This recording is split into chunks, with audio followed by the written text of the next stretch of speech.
नमस्कार, आपका बहुत बहुत स्वागत है। मैं हूं आपके साथ वर्षा शर्मा और रुक करेंगे उत्तर प्रदेश की खबरों की ओर।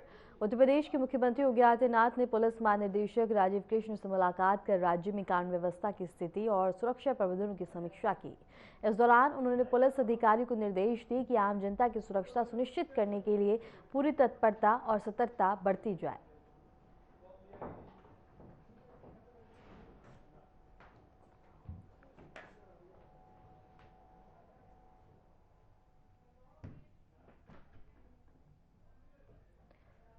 लखनऊ से बड़ी खबर है, जहां दिव्य गीत प्रेरणा उत्सव आयोजित किया गया है। बड़े आध्यात्मिक समागम का आयोजन हुआ है। बता दें कि भगवत गीता के संदेश को प्रचारित और सीएम योगी आदित्यनाथ यहां मौजूद रहेंगे और आरएसएस सर संचालक मोहन भागवत भी यहां शामिल होंगे।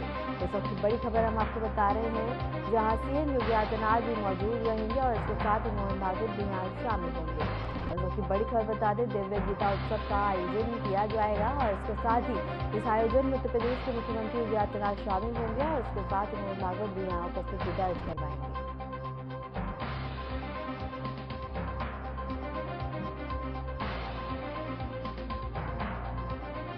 दिव्य गीता महोत्सव का आयोजन होगा यहाँ उत्सव का और इसके साथ ही अध्यात्म को लेकर यहाँ संदेश दिया जाएगा, जहां उत्तर प्रदेश के मुख्यमंत्री योगी आदित्यनाथ भी उपस्थित रहेंगे और आरएसएस प्रमुख मोहन भागवत यहाँ शामिल होंगे।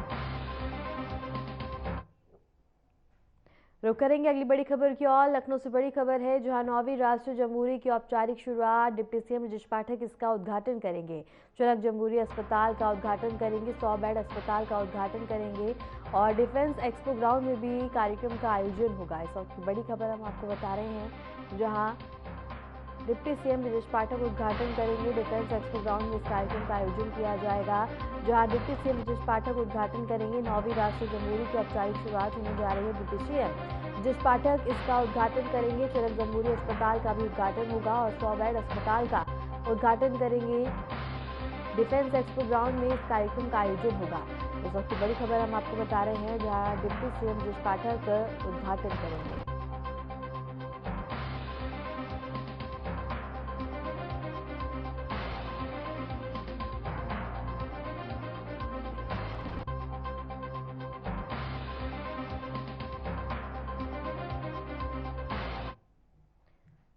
गौरना में प्रदेश के नेता ब्रजभूषण शरण सिंह ने एक निजी कार्यक्रम में हिस्सा लिया और उन्होंने 2029 के लोकसभा चुनाव को लेकर बड़ा बयान दिया।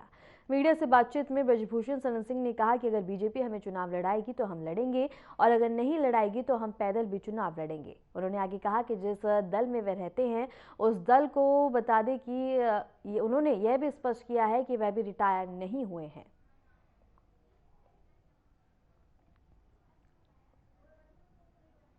ब्रजभूषण शरण सिंह का बड़ा ऐलान देखने को मिला है, जहां चुनाव लड़ने की उन्होंने इच्छा जताई है और इसके साथ ही उन्होंने लोकसभा चुनाव 2029 में कहा कि अगर बीजेपी चुनाव लड़ाएगी तो हम अवश्य लड़ेंगे। इसके साथ ही उन्होंने कहा कि बीजेपी नहीं लड़ाएगी तो हम खुद चुनाव लड़ेंगे। इसके साथ ही मंडल की अधिकांश सीटें उनके साथ हैं।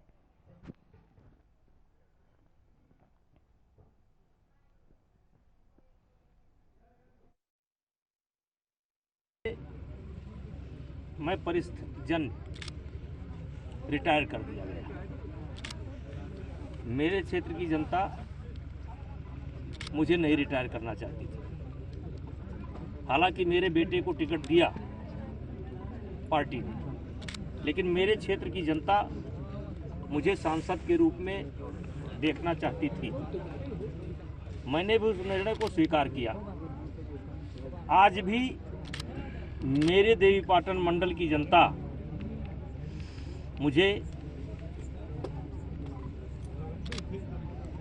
सांसद के रूप में देखना चाहती है और इसलिए मैंने तय किया है। वैसे तो करने धरने वाला सब ईश्वर है, लेकिन मैंने तय किया है 2029 का चुनाव में लड़ूंगा। अगर बीजेपी लड़ाएगी तो लड़ेंगे, नहीं लड़ाएगी तो पैदल लड़ेंगे। लड़ेंगे जरूर। हाँ लड़ेंगे। अगर बीजेपी लड़ाएगी तो बहुत बहुत धन्यवाद, और नहीं लड़ाएगी तो पैदल लड़ जाएंगे। इसी पे रुक करेंगे हमारे संवाददाता विपिन सिंह का। विपिन, क्या कुछ जानकारी है? ब्रजभूषण शरण सिंह का बयान सामने आया है, क्या लगता है ये बयान अब किस तरह का राजनीतिक माहौल पैदा करता हुआ नजर आएगा? तो आपको बता दें कि नेता ब्रजभूषण शरण सिंह ऐसे बयानों के लिए जाने जाते हैं। कल परसपुर थाना क्षेत्र की घटना आपको बता रहे हैं। कल परसपुर थाना क्षेत्र में नेता ब्रजभूषण शरण सिंह, जो कि दिग्विजय सिंह जो उनके बहुत ही करीबी हैं, उनके सिस्टर की शादी में शाम को पहुंचे थे। तो ऐसे में जब मीडिया से उन्होंने बात किया, हमने उनसे बात किया, तो उन्होंने कहा चुनाव को लेकर कि 2029 में हम चुनाव जरूर लड़ेंगे। अगर बीजेपी लड़ाएगी तो हम चुनाव लड़ेंगे, नहीं लड़ाएंगे तो पैदल लड़ेंगे, जैसा आपने सुना। लेकिन उनका ये साफ साफ मैसेज कहीं ना कहीं बीजेपी पार्टी को था, क्योंकि उन्होंने ये भी कहा कि जिस दल में हम रहते हैं उस दल में मंडल की 90% सीट हमारे साथ रहती है। तो ऐसे में हमें इग्नोर करके कोई राजनीति मंडल में नहीं कर पाएगा, ना ही वो जीत के जा सकता है। तो कहीं ना कहीं ब्रजभूषण शरण सिंह, जो कि बाहुबलियों में गिनती होती है, पूर्वांचल के गद्दावर नेता है, उत्तर प्रदेश के गद्दावर नेता है, उनके पास 2-2 निजी हेलीकॉप्टर है, अपना निजी विमान है, करीब 50-60 जाग से करीब inter college, degree college, school है। तो ऐसे में बाहुबली छवि है और राजनीति में 6 बार से सांसद रहे हैं और उनकी पत्नी सांसद रही है। इस समय उनका एक बेटा कैसरगंज से सांसद है, एक बेटा विधायक है सदर से। तो कहीं ना कहीं जिस तरह से नेता ब्रजभूषण शरण सिंह ने बयान दिया है, तो कहीं ना कहीं राजनीति के गलियारों में खलबली मचती दिखाई दे रही है। वहीं अगर बात करें तो लोग कयास ये भी लगा रहे हैं कि नेता ब्रजभूषण शरण सिंह अगर भाजपा ने उनको टिकट 29 में नहीं दिया तो कहीं ना कहीं वो दूसरी पार्टी का दामन थाम भी सकते हैं, क्योंकि इससे पहले भी वो समाजवादी पार्टी से सांसद रह चुके हैं। तो कुल मिलाकर अब इस बयान को लेकर काफी चर्चाएं हो रही है जिले में। अब देखने वाली बात यह है कि सबसे पहले तो अभी 27 का चुनाव आएगा विधानसभा का। अब 27 में नेता ब्रजभूषण शरण सिंह क्या भूमिका निभाते हैं और उसके बाद फिर 29 का चुनाव है। तो ऐसे में कहीं ना कहीं जो ये बयान है, नेता ब्रजभूषण शरण सिंह के बयान को कोई हल्के में नहीं लेता है, क्योंकि सही चीज तो ये है कि पूर्वांचल में नेता ब्रजभूषण शरण सिंह को इग्नोर करके कोई पार्टी नहीं चल सकती है, क्योंकि बाहुबली छत के हैं, काफी समूह इनके साथ जुड़ा हुआ है, एक फोन पे करीब लाखों लोग आ जाते हैं। तो कुल मिलाकर, और वो अपने मन से ये भी कहते रहते हैं कि कितने विधायक हमने बना दिया, कितने बिगाड़ दिया। तो कुल मिलाकर उनका इस तरह का बयान आता रहता है। अब जो उनका बयान एक कल आया है, कहीं ना कहीं बीजेपी पार्टी को साफ साफ मैसेज है। हमने जब उनसे सवाल किया कि ये किसी को मैसेज है, तो उन्होंने ये भी कहा कि अब आप चाहे जो समझिए, ये मैसेज समझिए कुछ और, लेकिन कुल मिलाकर मैं 29 का चुनाव लड़ूंगा। अगर बीजेपी पार्टी लड़ाएगी तो लड़ूंगा, नहीं लड़ाएगी तो पैदल लड़ूंगा। ये इसका कहने का मतलब ये है कि बीजेपी पार्टी इस बयान को गौर से सुने, क्योंकि 29 में वो चुनाव जरूर लड़ेंगे। जी वर्षा। विपिन, क्या लगता है जिस तरह का बयान ब्रजभूषण ने दिया है, उन्होंने बीजेपी को चेताया है या फिर संदेश दिया है? विपिन को सीधा सीधा चेतावनी दे रहे हैं। कुल मिलाकर उनका ये मैसेज यही था कि अगर 29 में अगर बीजेपी ने उनको चुनाव नहीं लड़ाया तो पैदल मतलब पैदल क्या, चूंकि वो दूसरी पार्टी में जाएंगे। सीधा सीधा इसका मतलब यही होता है। तो कुल मिलाकर बीजेपी को तो सोचना मजबूरी है, क्योंकि ये सही है कि पूर्वांचल में नेता ब्रजभूषण शरण सिंह का एक अलग हिक्कत है, क्योंकि इस तरफ चूंकि ठाकुर समाज से आते हैं और ठाकुरों का पूर्वांचल में काफी वर्चस्व है। आप देख सकते हैं गोंडा में ब्रजभूषण शरण सिंह, फैजाबाद में अभय सिंह, जौनपुर में धनंजय सिंह, उधर कहते सुनील सिंह। तो ये कई सिंह जो लोग हैं, ये कहीं ना कहीं पूर्वांचल में एक तरीके से रघुराज प्रताप सिंह, तो इनका एक अलग वर्चस्व है। तो ऐसे में राजनीति इनके इर्द गिर्द घूमती है। अगर बात करें गोंडा की, तो गोंडा के देवी पाटन मंडल में ब्रजभूषण के इर्द गिर्द राजनीति घूमती नजर आती है। और ये सही है कि जिस दल में वो रहते हैं उस दल में करीब 90% नहीं, लेकिन 70% जो सीटें होती हैं वो इन्हीं के पक्ष में जाती हैं। अब ये संजोग कह लीजिए या इनका दबदबा कह लीजिए या फिर राजनीति का समीकरण कह लीजिए, लेकिन कुल मिलाकर ये कहते हैं कि दबदबा था, दबदबा है, दबदबा रहेगा, ऐसे भाषण इनके वायरल होते हैं वर्षा। तो अब कुल मिलाकर कहीं ना कहीं जो राजनीति इस समय गर्म हुई है, इस बयान को लेकर लोग क्या लगा रहे हैं कि अगर भारतीय जनता पार्टी इनको टिकट नहीं देगी तो ये जरूर कहीं ना कहीं जाएंगे। अब देखने वाली बात होती है कि क्या ये आगे क्या करते हैं, तो आने वाला समय बताएगा। जी वर्षा। विपिन, अगर बात करें तो ब्रजभूषण लगातार अपने बयानों को लेकर चर्चा में रहते हैं। अगर बात जिस तरह से उन्होंने कहा कि अगर बीजेपी चुनाव लड़ाएगी तो वो लड़ेंगे, अगर नहीं लड़ाएगी तो अकेले लड़ेंगे, उनका इतना वर्चस्व है। लेकिन अगर बात करें अगर वो अकेले चुनाव लड़ते हैं तो वो क्या, कौन सी ऐसी चीजें होंगी जिसको सबसे ज्यादा साधते हुए नजर आएंगे? वर्षा आप भी जानती हैं और राजनीति के जो विशेषज्ञ हैं वो भी जानते हैं कि राजनीति में सबसे ज्यादा जरूरी होता है क्योंकि धन और जो की व्यवस्थाएं वो बृजभूषण शरण सिंह के पास मजबूत है, क्योंकि उनके पास 50 से ज्यादा इंटर डिग्री कॉलेज है और दो हेलीकॉप्टर है, निजी विमान है, तो वो पूरी तरह से सक्षम है चुनाव लड़ने के लिए, चुनाव लड़ाने के लिए और मजबूती से किसी पार्टी की मदद करने के लिए।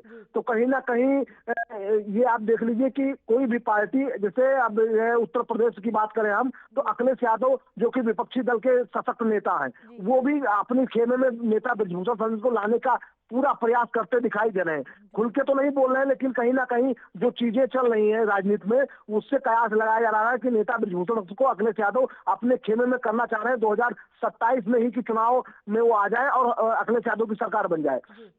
तो ऐसे में जब इनका टिकट काटा गया, नेता बृजभूषण शरण सिंह का कैसरगंज से टिकट इसलिए काटा गया कि महिला पहलवानों का आरोप था, इसलिए भारतीय जनता पार्टी ने इनको टिकट नहीं दिया। लेकिन अब सवाल यही बनता है, भारतीय जनता पार्टी ने टिकट इनको नहीं दिया, लेकिन वो किसी दूसरे को टिकट नहीं दे पाई, इनके परिवार को इग्नोर नहीं कर पाई, घूम फिर के फिर इनके लड़के को टिकट दे दिया गया।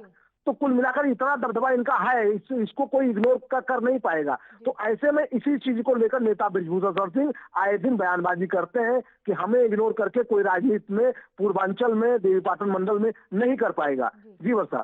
ठीक है विपिन, आपका बहुत बहुत शुक्रिया हमारे साथ जुड़ने के लिए, तमाम जानकारी साझा करने के लिए। औरैया जिले में कानून व्यवस्था और सुरक्षा बढ़ाने के लिए एसपी ने खुद बाइक चलाकर शहर का फ्लैग मार्च किया। इस दौरान CO traffic P Puneet Mishra और सदर कोतवाल राजकुमार सिंह पुलिस बल के साथ मौजूद रहे। भीड़भाड़ वाले क्षेत्रों में सघन चेकिंग की गई, जहां अवैध अतिक्रमण और पार्किंग हटवाई गई। संदिग्ध व्यक्तियों और वाहनों की गहन जांच भी की गई। एसपी ने पुलिसकर्मियों को सतर्क रहकर ड्यूटी करने के निर्देश दिए।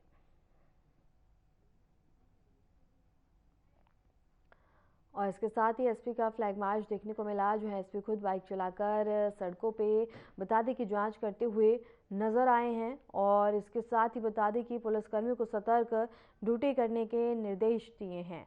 और जिले में कानून व्यवस्था को सुरक्षा बढ़ाने के लिए एसपी ने खुद बाइक चलाकर शहर का फ्लैग मार्च किया। इस दौरान सीओ ट्रैफिक और सदर कोतवाली बल के साथ मौजूद रहे। भीड़भाड़ वाले क्षेत्रों में चेकिंग की गई, जहां अवैध अतिक्रमण और पार्किंग हटवाई गई है।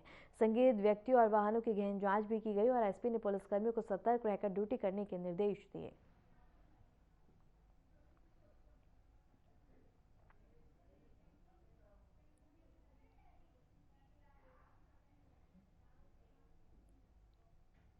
एटा में पुलिस झंडा दिवस पूरे सम्मान और गरिमा के साथ मनाया गया। पुलिस लाइन में आयोजित मुख्य समारोह में एसएसपी ने ध्वजारोहण किया और पुलिस ध्वज को सलामी देकर कार्यक्रम की शुरुआत की। इस दौरान अपर पुलिस अधीक्षक सीओ सहित बड़ी संख्या में अधिकारी और पुलिसकर्मी मौजूद रहे। और इसके साथ ही बता दें कि एएसपी एटा ने पुलिस कार्यालय पर ध्वजारोहण किया और मौजूद कर्मियों के कर्तव्य निष्ठा, सेवा भाव और अनुशासन का संकल्प दिलाया।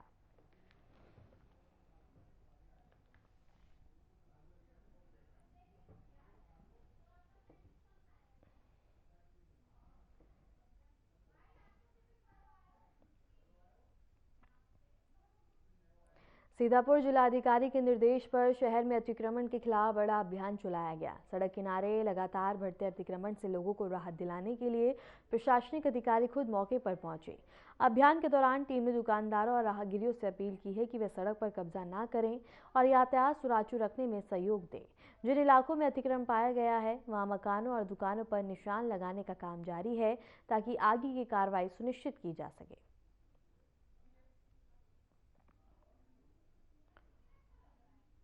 और अवैध अतिक्रमण पर बड़ी कार्रवाई देखने को मिली है, जहां कार्रवाई को और मकानों पे निशान लगाया गया है, ताकि आगे की कार्रवाई सुनिश्चित की जा सके। सीतापुर जिलाधिकारी के निर्देश पर शहर में अतिक्रमण के खिलाफ बड़ा अभियान चलाया गया। सड़क किनारे लगातार बढ़ते अतिक्रमण से लोगों को राहत दिलाने के लिए प्रशासनिक अधिकारी खुद मौके पर पहुंचे। अभियान के दौरान टीम ने दुकानदारों और राहगीरों से अपील की है कि वे सड़क पर कब्जा न करें और यातायात सुचारू रखने में सहयोग दें। जिन इलाकों में अतिक्रमण पाया गया है, वहां मकानों और दुकानों पर निशान लगाने का काम जारी है, ताकि आगे की कार्रवाई सुनिश्चित की जा सके।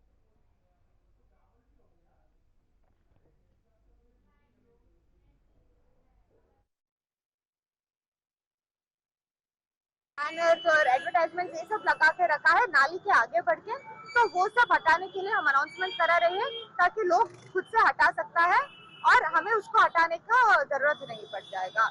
ये सर का मोटिव है ताकि किसी को नुकसान भी ना हो जाए और साथ ही साथ हमारा शहर कब्जा मुक्त हो जाए और ट्रैफिक का समस्या यहाँ पर नहीं हो जाएगा। लोगों का सहयोग कैसा मिल रहा है? लोग का सहयोग बहुत बढ़िया मिल रही है। सुबह सीओ सर और हम और नगर पालिका सीओ साहब ठेले उनका साथ बात किया और वो इतना हमारा बात को मान लिया, वो भी समझ रही है इससे कितना नुकसान हो सकता है और वो खुद तैयार है 100 मीटर आगे बढ़ के बाद में ठेले लगाने में, तो वो बढ़िया सहयोग दे रही है। तो इसलिए हम बहुत आभारी है सभी को। सबसे यही अनुरोध करती है हम सब लोग इसी तरीके से हमारे लिए सहारा दे दीजिए ताकि सब लोग को ये हमारा शहर एक अच्छा खासा दिख जाएगा। झांसी के बबीना में भक्त कनवाई शिक्षा समिति में करोड़ों रुपए के फर्जीवाड़े का गंभीर मामला सामने आया। समिति के वैध प्रबंधक और पदाधिकारी ने कोषाध्यक्ष हनी साहू पर बैंक प्रबंधन के साथ मिलकर बता दें कि 25.59 लाख रुपए गबन करने, फर्जी बैंक खाते खोलने और फंड का दुरुपयोग करने का आरोप लगाया। फर्जी समिति बनाकर अभिलेख और फीस रिकॉर्ड पर अवैध कब्जा करने में भी शिकायत की गई है। मामला सहायक निबंधक और पुलिस के पास पहुंच चुका है।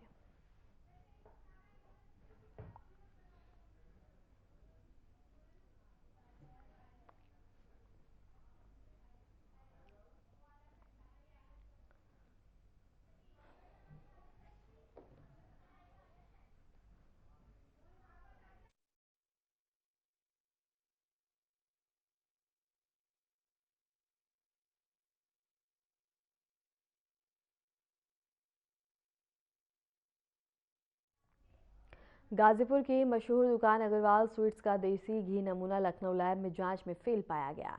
15 अक्टूबर को एफएसडीए और जिला प्रशासन ने दुकान और गोदाम में छापेमारी कर 9.35 लाख रुपए मूल्य का बता दें कि 1429 किलो सीज किया था।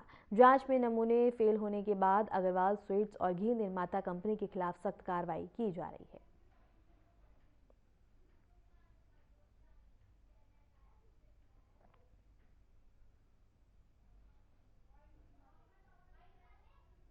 मैं था और खाद्य सुरक्षा अधिकारी थे।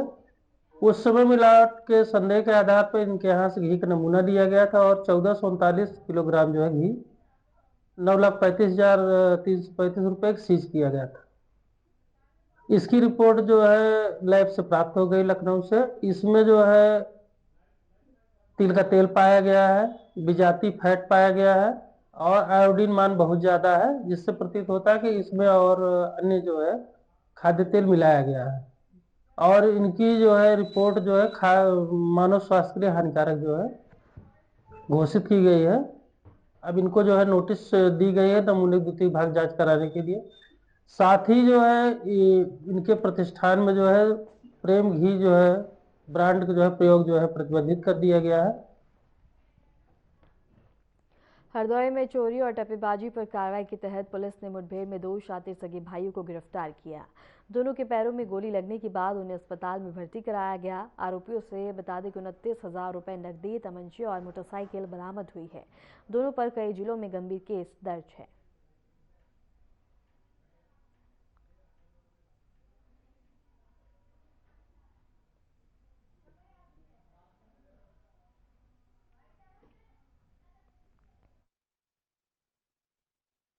थाना क्षेत्र लोनार अंतर्गत नेवादा रोड पर मोटरसाइकिल सवार 2 शातिर अपराधियों से समय लगभग 10 बजे रात्रि पुलिस मुठभेड़ हुई है।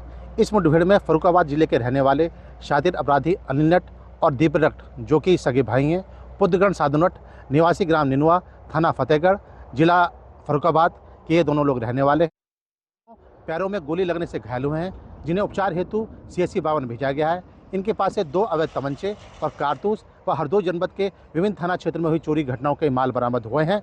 अभियुक्त अनिल नट के विरुद्ध विभिन्न जनपदों में चोरी, लूट, गैंगस्टर के लगभग 9 मुकदमे पंजीकृत हैं और दीपक नट का आपराधिक इतिहास की जानकारी की जा रही है। अन्य विधिक प्रक्रिया प्रचलित है।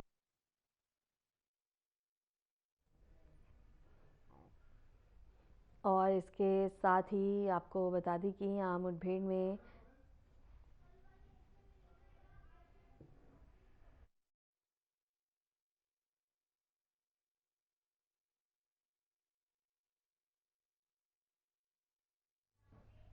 अब आपको सीधा ले चलते हैं लखनऊ, जहां बता दें कि गीता प्रेरणा उत्सव का आयोजन किया गया है, जहां उत्तर प्रदेश के मुख्यमंत्री योगी आदित्यनाथ उपस्थित हैं और उनके साथ आरएसएस प्रमुख मोहन भागवत भी मौजूद हैं। और ये तस्वीरें हम आपको सीधा लखनऊ से दिखा रहे हैं, जहां बता दें कि कार्यक्रम का आयोजन किया गया है, जहां उत्तर प्रदेश के मुख्यमंत्री योगी आदित्यनाथ भी उपस्थित हैं।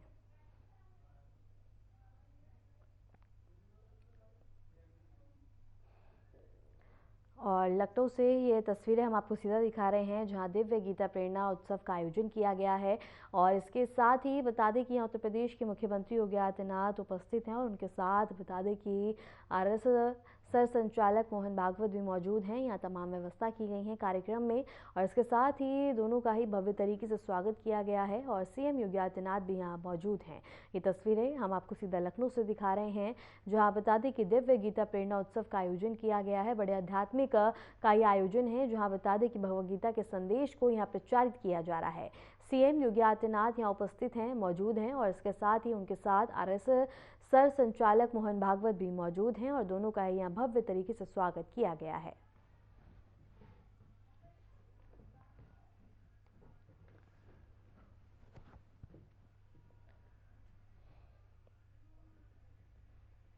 और ये तस्वीरें हम आपको सीधा लखनऊ से दिखा रहे हैं, जहां दिव्य गीता प्रेरणा उत्सव का आयोजन किया गया है, जहां उत्तर प्रदेश के मुख्यमंत्री योगी आदित्यनाथ मौजूद हैं और उनके साथ आरएसएस सर संचालक मोहन भागवत भी मौजूद हैं।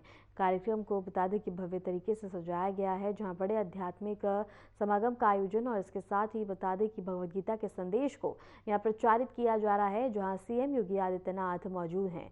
इसके साथ ही आरएसएस सर संचालक मोहन भागवत भी उनके साथ उपस्थित हैं और बता दें कि यहाँ सभी ने बढ़ चढ़कर हिस्सा लिया है और भव्य इस कार्यक्रम में देखने को मिल रही है भव्यता। और ये सीधा तस्वीरें हम आपको लखनऊ से दिखा रहे हैं।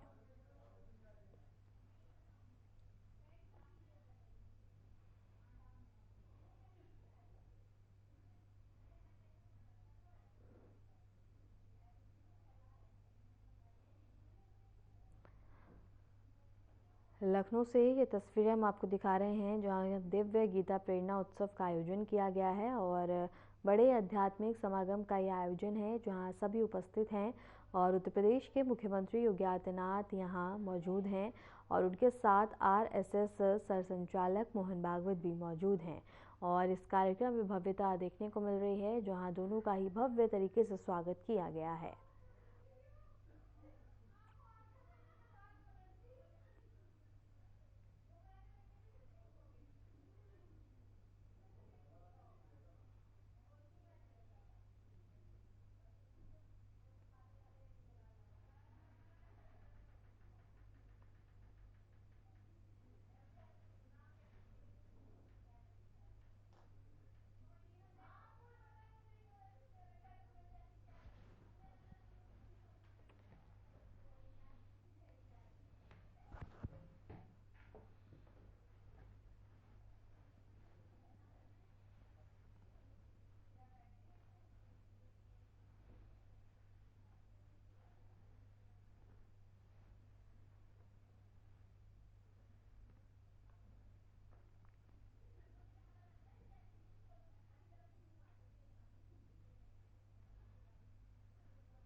और इसके साथ ही आप देख सकते हैं कि ये कार्यक्रम में आरएसएस सर संचालक मोहन भागवत को सम्मानित किया जा रहा है और इसके साथ ही ये शॉल उड़ा के उनको सम्मानित किया गया है।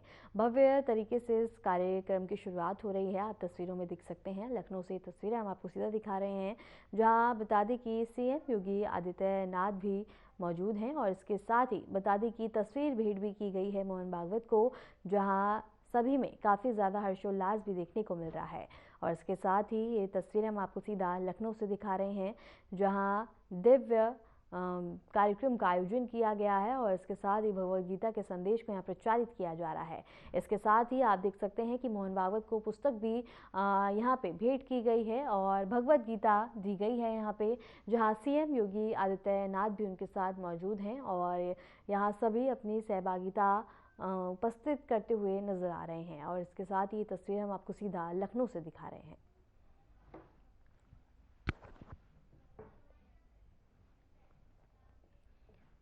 फिलहाल के लिए उत्तर प्रदेश की खबरों में इतना ही। नमस्कार।